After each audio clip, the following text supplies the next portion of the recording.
Olá, no vídeo de hoje vamos conversar um pouco sobre a mediação no contexto do Movimento Universal de Acesso à Justiça.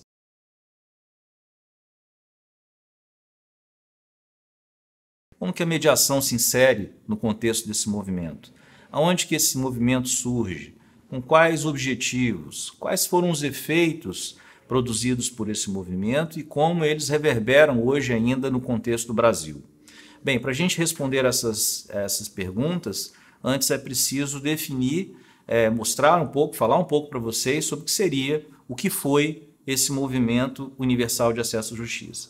Ele resulta da maior pesquisa já realizada sobre a temática do acesso à justiça no mundo.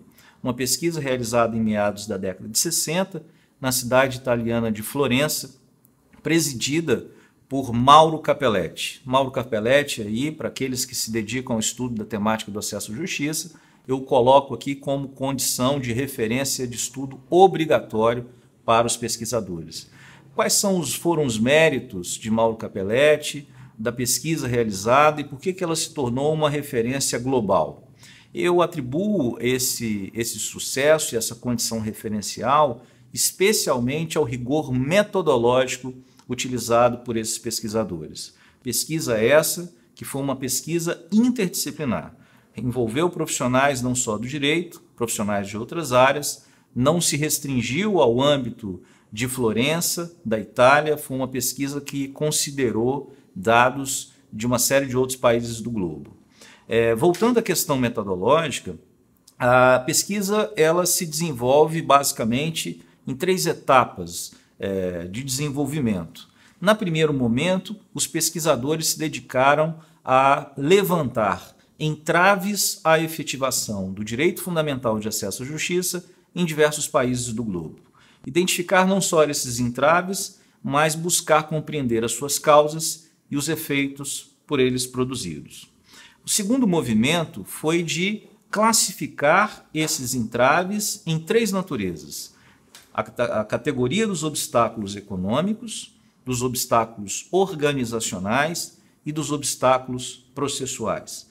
O que consideraram como obstáculo econômico? O conjunto de entraves que dificultam ou inviabilizam o acesso à justiça por parte de pessoas pobres, seja por falta de condições de contratar advogados particulares, as elevadas custas processuais, a falta de informação sobre direito, muitas vezes o fato de receberem uma assistência, uma assessoria jurídica deficitária, com problemas de falta de recursos humanos e recursos materiais.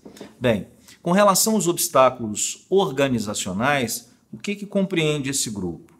Conjunto de entraves que dificulta ou inviabiliza a efetivação de direitos de grupos, direitos meta-individuais, direitos difusos e coletivos. O principal entrave é a inadequação da legislação processual de muitos países à tutela de direitos conquistados e reconhecidos por uma série de constituições como conquistas mais recentes. O terceiro obstáculo seria o obstáculo processual. E o que se entende por obstáculo processual?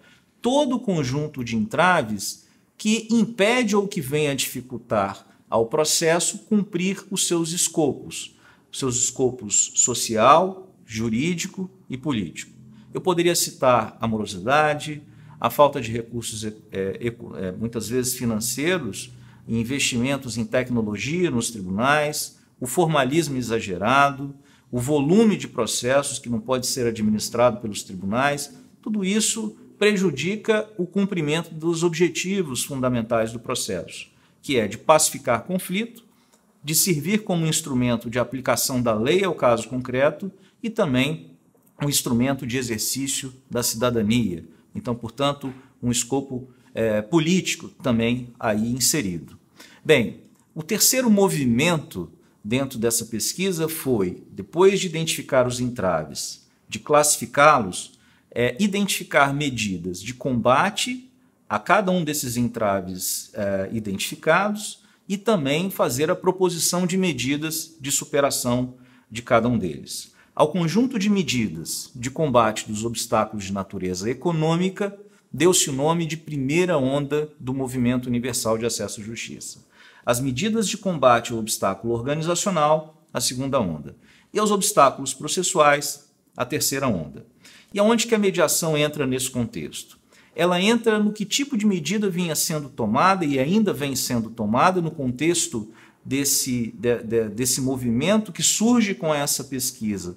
Ganha projeção nacional, Itália e também internacional, influenciando uma série de países, como também principalmente o Brasil, aqui mencionado. No contexto da terceira onda do movimento de acesso à justiça, quais foram as investidas? Duas, basicamente. A tomada de medidas de simplificação da legislação processual. Em termos práticos, nós vivemos isso recentemente com alterações realizadas naquele que se tornou o Código de Processo Civil de 2015. Uma série de mudanças que buscaram simplificar a legislação processual com o objetivo de viabilizar o cumprimento dos escopos processuais, ou pelo menos favorecer o cumprimento desses escopos. A segunda linha, ou a segunda medida realizada no contexto da terceira onda foi o fomento, a difusão de práticas alternativas ao processo, como arbitragem, conciliação, negociação e a mediação. Então, portanto, no contexto desse movimento, como um reflexo de algo que surge na década de 60, numa pesquisa presidida por um italiano, nós vemos no Brasil hoje o Código de Processo Civil como um exemplo concreto de ação, né, uma medida legislativa contextualizada na terceira onda do movimento de acesso à justiça, que atende tanto à questão do requisito da simplificação processual, como também da difusão de métodos alternativos ao processo. Isso considerando que o artigo 3º do Código de Processo Civil considera, no rol de normas fundamentais do Código, o estímulo a métodos alternativos ao processo como um princípio fundamental e traz, no artigo 334, a obrigatoriedade da audiência de conciliação e de mediação. Espero que tenham aprendido um pouco mais sobre esse histórico do acesso à justiça, entendendo as razões da condição referencial dos estudos capitaneados por Mauro Capelletti, que foram registrados em uma série de estudos. Eu destaco um como obra de leitura obrigatória, o livro intitulado Acesso à Justiça, escrito por Mauro Capelletti e Brian Garf.